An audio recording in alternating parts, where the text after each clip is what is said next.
Dear students, पिछली 4 lectures के अंदर हमने ये डिस्कस किया कि क्वांटम मैकेनिक्स का ओरिजिन कहाँ से आया, क्वांटम मैकेनिक्स की आवश्यकता क्यों पड़ी, ऐसे कौन से एक्सपेरिमेंटल रिजल्ट्स थे जिनको हम क्लासिकल थ्योरी से एक्सप्लेन नहीं कर पाए। हमने कृष्णिका विकिरण को पढ़ा, प्रकाश विद्युत प्रभाव को पढ़ा, कहीं ठोसों की विशिष्ट ऊष्मा की बात करी।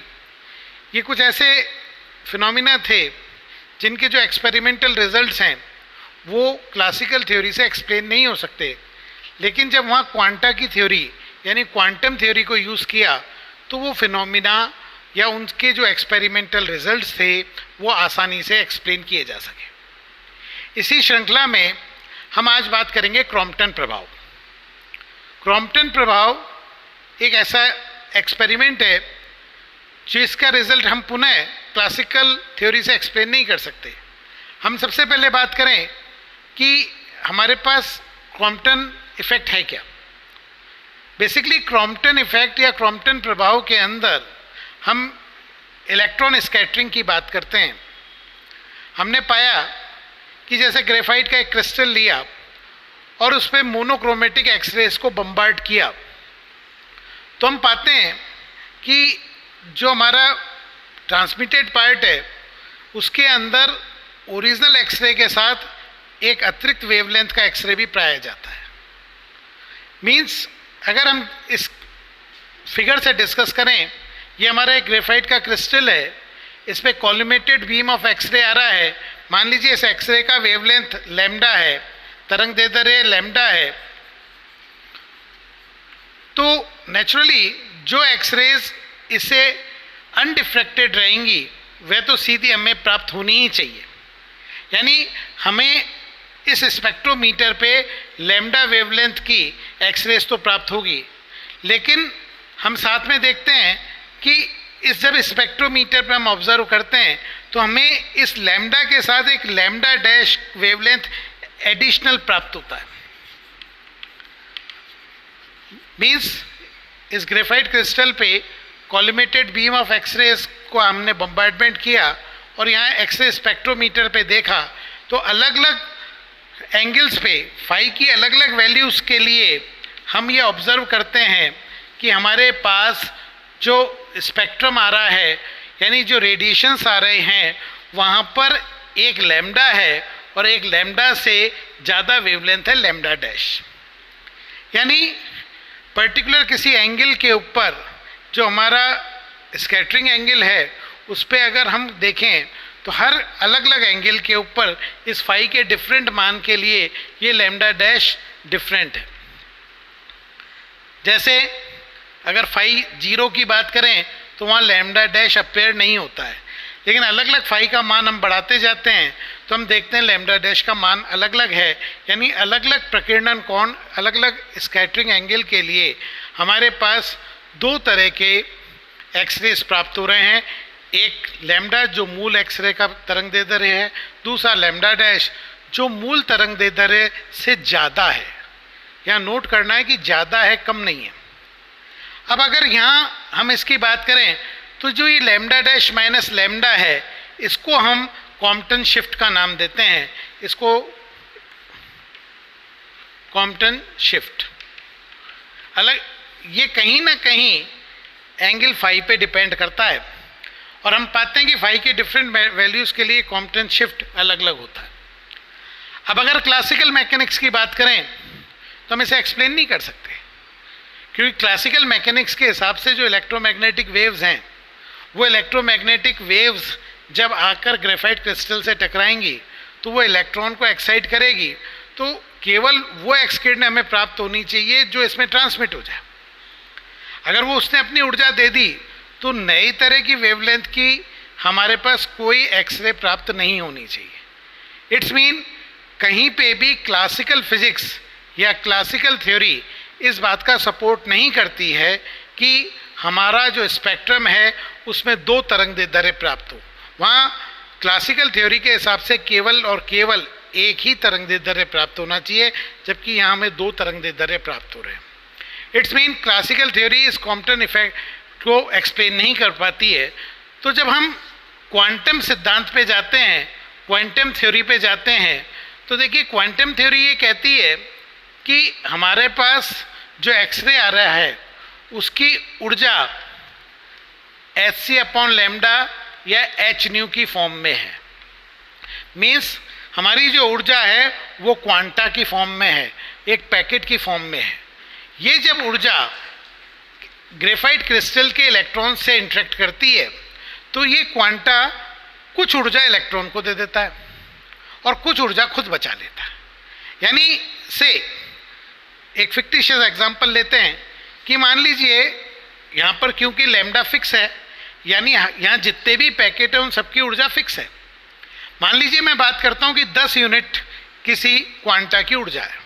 मान लीजिए मैं एक्सरे में, मैं किसी इकाई पे नहीं जा रहा, मैं जस्ट ये मान रहा हूँ कि 10 इकाई के तुल्य इसकी ऊर्जा है। यानी जितनी एक्सरे आपतित हो रही है, इंसिडेंट हो रही है, उसके प्रत्येक पैकेट, प्रत्येक क्वांटा की ऊर्जा 10 यूनिट है।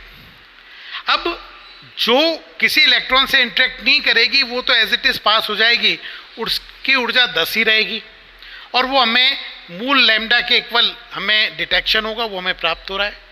लेकिन जो पैकेट इलेक्ट्रॉन से इंटरेक्ट करेगा वो अपनी ऊर्जा का कुछ हिस्सा इलेक्ट्रॉन को दे देगा, जिसके कारण या तो इलेक्ट्रॉन एक्साइट स्टेट में चला जाएगा या सतह के बाहर आ जाएगा।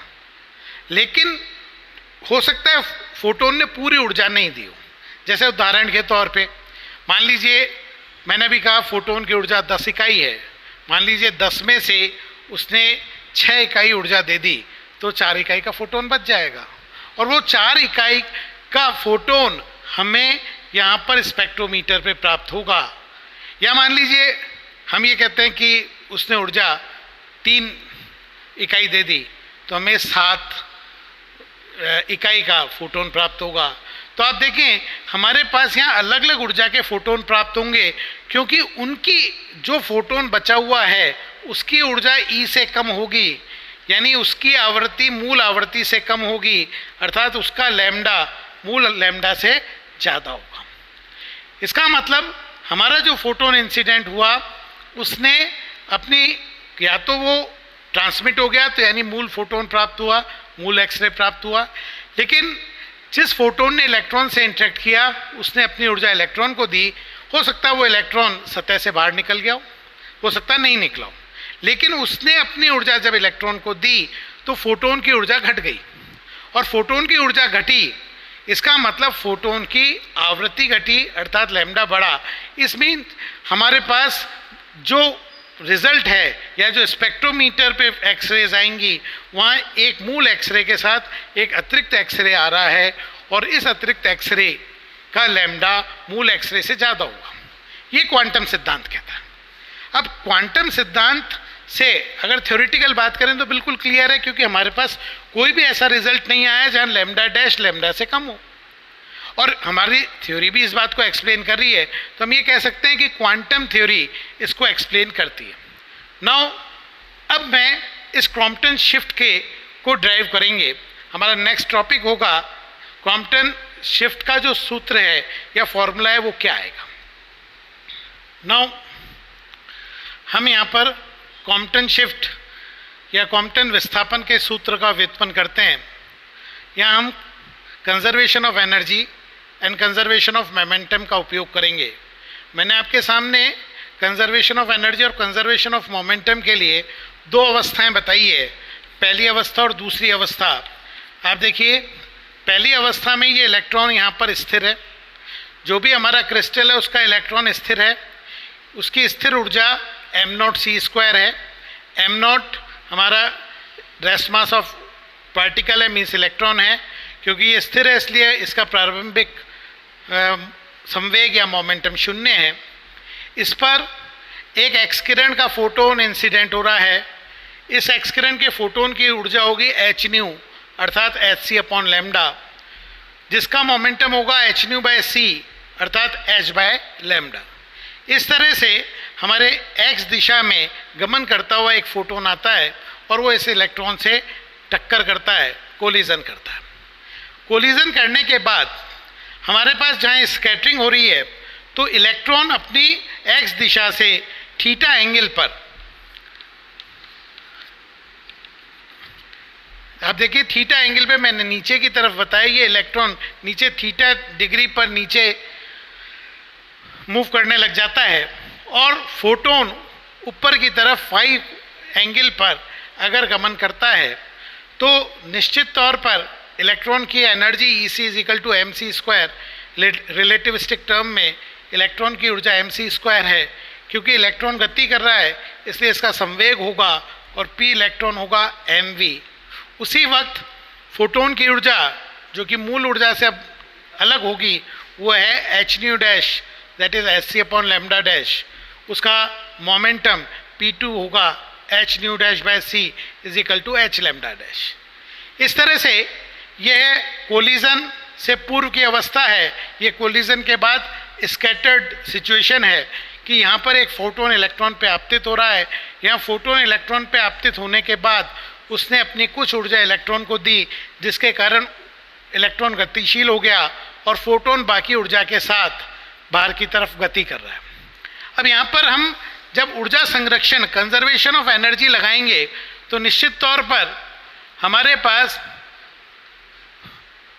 कोलिजन से पहले की ऊर्जा, आप देखिए कोलिजन से पहले की ऊर्जा और कोलिजन के बाद की ऊर्जा समान होनी चाहिए।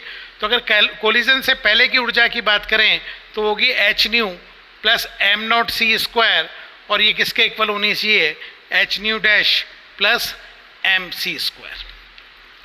ये कोलिजन से पहले फोटोन की ऊर्जा, कोलिजन से पूर्व इलेक्ट्रॉन की ऊर्जा, कोलिजन या स्कैटरिंग के बाद फोटोन की ऊर्जा और इलेक्ट्रॉन की ऊर्जा, यानी कुल मिलाकर हमने कंजर्वेशन ऑफ एनर्जी अप्लाई किया है। इसी के साथ दूसरी बात आती है संवेग संरक्षण। अगर हम संवेग की बात करें तो आपको पता है संवेग एक सदिश राशि है और सदिश राशि होने से हमें संवेग के दो घटक लेने पड़ेंगे। सबसे पहले हम x दिशा का घटक लें तो आप देखें टक्कर से पूर्व संवेग कितना था, h⁻/c, ये फोटोन का संवेग, इलेक्ट्रॉन का संवेग 0। तत्पश्चात x कंपोनेंट लेते हैं इन दोनों का तो हमारे पास आएगा फोटोन का h⁻⁻c cos of phi plus mv cos of theta. आप देखिए मैंने x कंपोनेंट की बात करी, फोटोन x दिशा में है इसलिए इसका संवेग x है, दिशा में h⁻/c है। इलेक्ट्रॉन का संवेग 0 है, वह स्थिर था। टक्कर के बाद दिशा तो xy हो रही है, हमने x कंपोनेंट लिया तो x कंपोनेंट जब हमने फोटोन का लिया तो उसका संवेग आ रहा है h⁻⁻c cos phi और इलेक्ट्रॉन का आ रहा है mv cos थीटा। इसी के साथ अगर हम y दिशा में बात करें तो देखिए टक्कर के पूर्व y दिशा में कोई मोमेंटम नहीं था इसलिए y दिशा में संवेग 0 था। टक्कर के पश्चात y दिशा में अगर ये धनात्मक लेता हूँ मैं फोटोन का तो इलेक्ट्रॉन का ऋणात्मक होगा, तो उस अवस्था में ये संवेग आएगा h⁻⁻c sin phi minus mv sin theta. अब देखिए मेरे पास कुल 3 समीकरणें आ गई। हमने मात्र क्वांटम सिद्धांत का एक हिस्सा काम में लिया है, वो है कि हमारे पास जो आपतित एक्सरे है उसकी ऊर्जा विविक्त है, डिस्क्रीट है और उसके पैकेट की एनर्जी है h⁻।